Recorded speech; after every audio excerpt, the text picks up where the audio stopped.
Hello, Acolyte people. Welcome to the party. Today I'm watching Acolyte episode 7. It looks like from the thumbnail we are going to be getting our second Brendok flashback today. Thank you, finally. We finally get to see what happened on Brendok. Hashtag what the heck happened on Brendok. And in case you're wondering, because I know you obviously are, Wampa named Bantha is watching today. So let's get started. Here we go, back to Brendok. This looks like it's before the ascension. What are they looking for? Kilnaka is just like somebody's dad scanning for coins at the beach. There's no one here, and if we were going to find something, we probably would have found it by now. Oh, so I guess in the first flashback, when Soul sees the kids, is the first time they spot the community there. And I want to go home to Coruscant. I know, but we're on a mission. Nothing could be more important to the Jedi. This is a noble mission. That was kind of funny. Oh, here it is. Here's a moment where he finds them.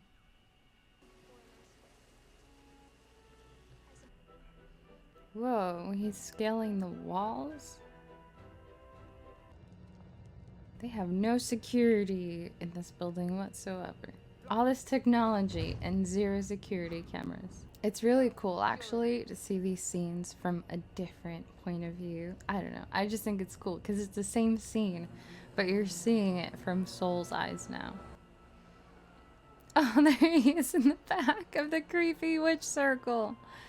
He's like, what the heck is going on here? This is no place to raise kids. A force cult here. I think they are witches. Force cult. Night Sisters.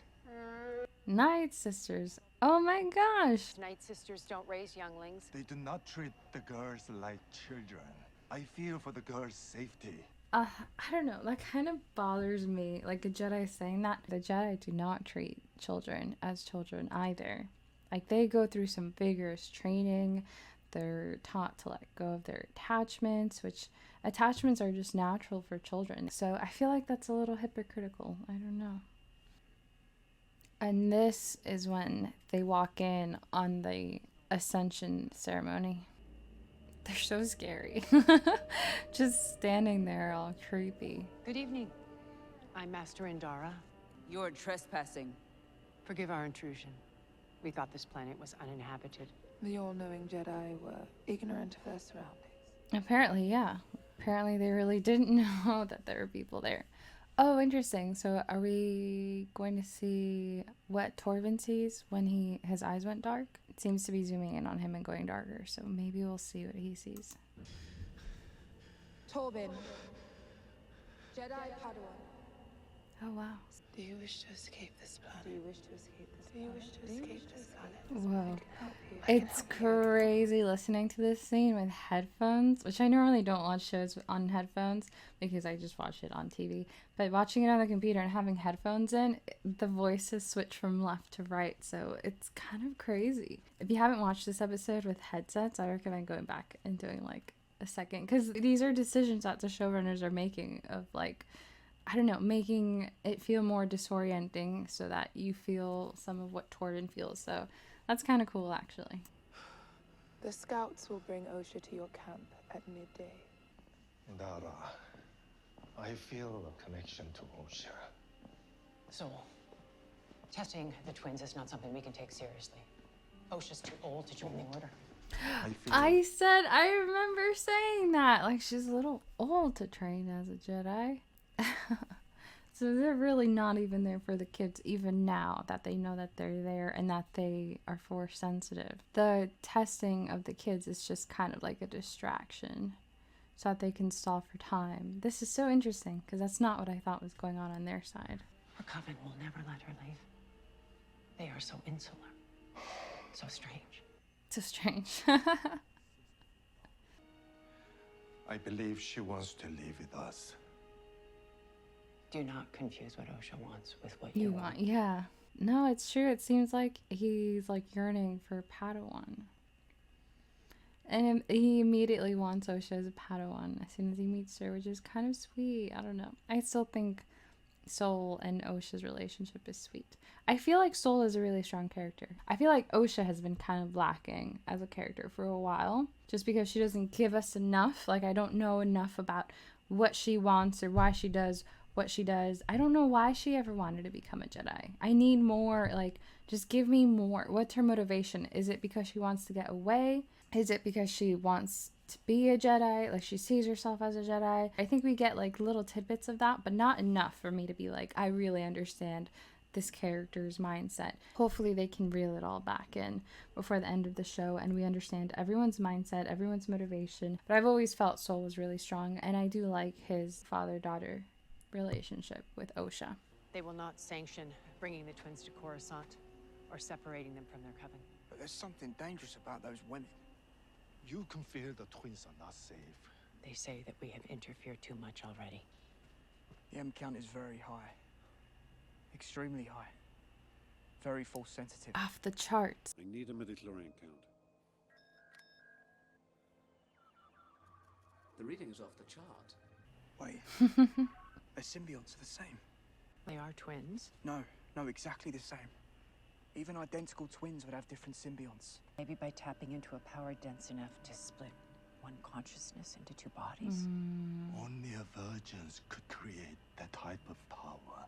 We just need proof of a virgin, and those girls are the proof. This is our ticket home. So is Torben the reason everyone died? Want to stop Osha from leaving? Then stop her. The Mother Quarrel's the one that pushed May to stop Osha.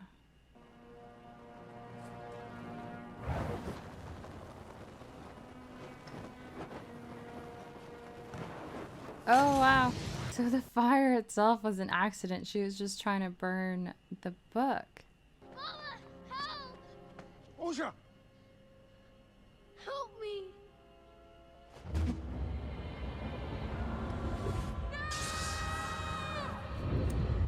Whoa, what?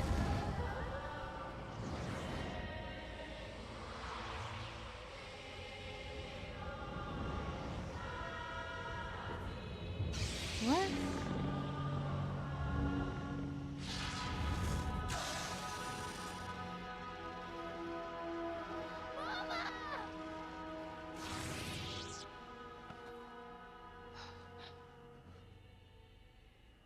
I was going to let Osha go.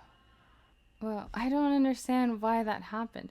Well, first of all, that was confusing because May comes out and Soul immediately says Osha, and it's not Osha. So he's like all of us, we're all getting them confused.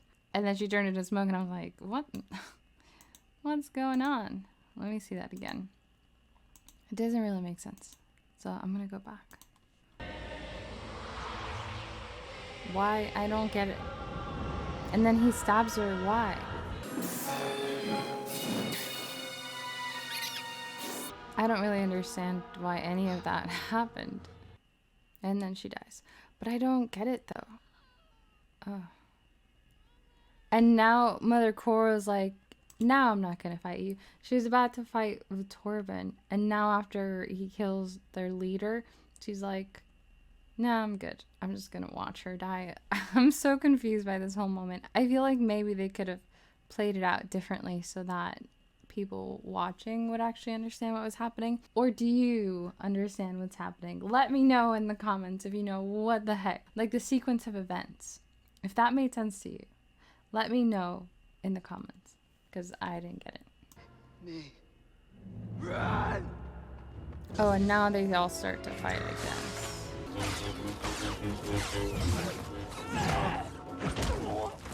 I guess all the other ones only know how to use bow and arrow. And the Mother Coral's the only one that knows how to fight. That doesn't make sense.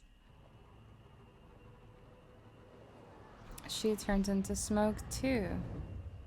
Do they all turn into smoke? You should not have brought him here. No.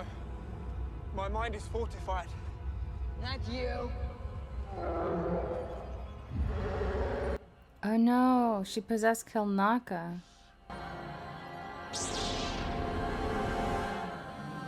Oh, they're so creepy. I can't even look. They creep me out too much.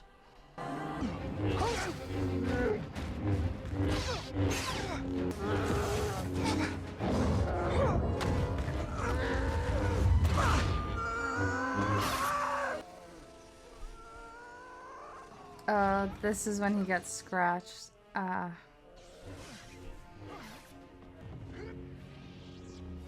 Whoa, that was cool. Oof.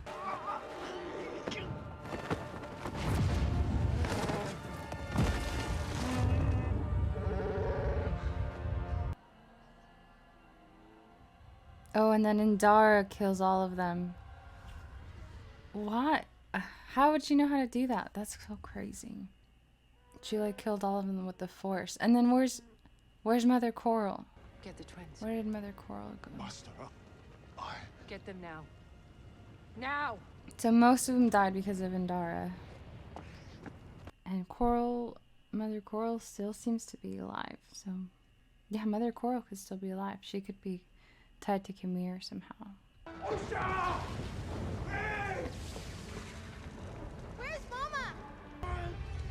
Osha!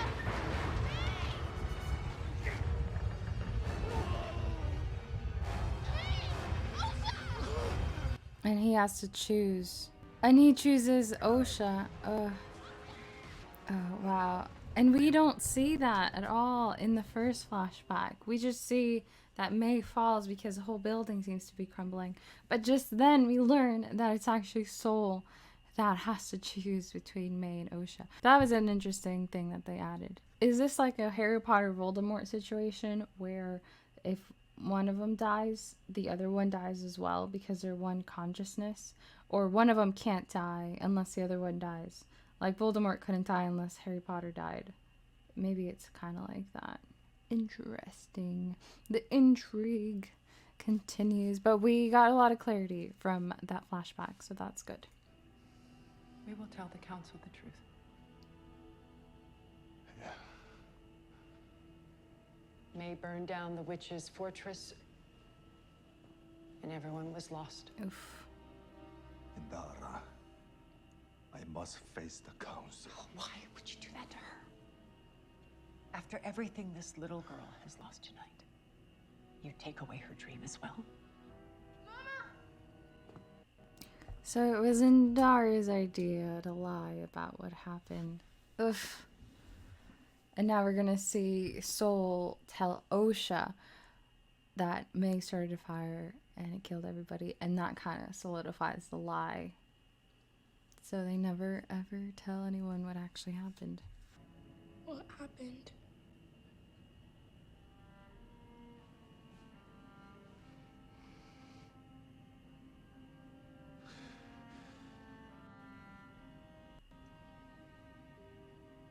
They started a fire.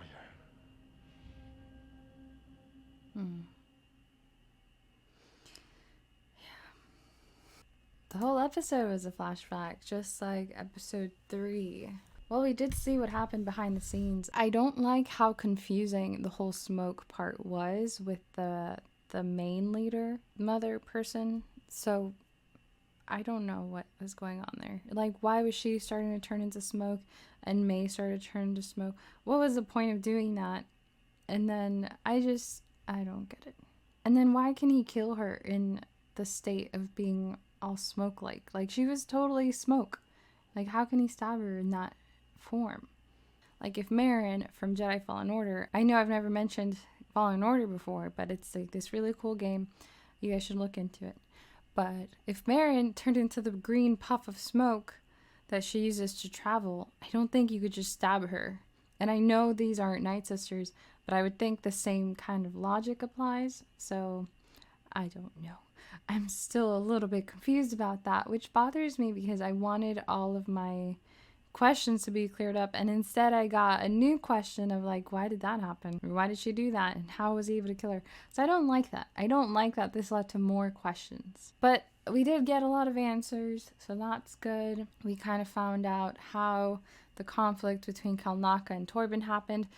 I kind of thought maybe that was like a difference of opinion where the group was split on what to do, which was kind of the case, but the reason Kilnaka hurt Torben was because he was possessed by Mother Coral, who I do think is still alive. I think that's going to be a reveal at the end of this season. We never actually saw her die. We saw like the other tribal people with all their eyes glazed over. We saw all of them die when Indara was ridding Kalnaka of the spell or whatever. Which, why would that kill them? I don't know. And then we saw kind of how the narrative of May started a fire, and that's why everyone died. We saw kind of how that narrative formed, and that was mainly pushed by Indara. It seemed like Sol did want to tell the council the truth, and then because he didn't want to lose Osha, he kind of goes along with the lie. Well, I can see now why we didn't get any Kilnaka fights prior to him being killed in episode 5. They knew we were going to get our Jedi Wookiee moment here, which was really cool. I did enjoy seeing Kilnaka use the Force and Jedi jump and fight with lightsaber, so I'm glad we did get a little bit of that. That was cool. Yeah, I thought this episode was gonna tie a little bit better to last week's episode, and it didn't really, but it makes sense that it was a flashback episode because it had to be. Next week is the finale, and it's not going to end on a flashback episode. That wouldn't really make sense. And I think next week's episode is going to be the continuation of last week, where we saw Osha with Kamir and May with Sol. We're going to see how that pans out next episode. But this episode was all about Brendark Part 2, what actually happened. I think the only part that bothered me truly was the whole smoke thing. I don't know. Maybe they could have written that differently so that I wouldn't be so confused. Just specifically for me, for my sake, for my own sense of understanding. I wish they had written that differently. Let me and Wampa named Bantha know what you thought of this episode in the comments below, guys. Leave your comments down there. And Wampa named Bantha is gonna make sure to read every single one because he always does. Alright guys, have an amazing week. I'll see you next week for the season finale of Acolyte Season 1. Until next time guys, God bless, and I'll see you soon.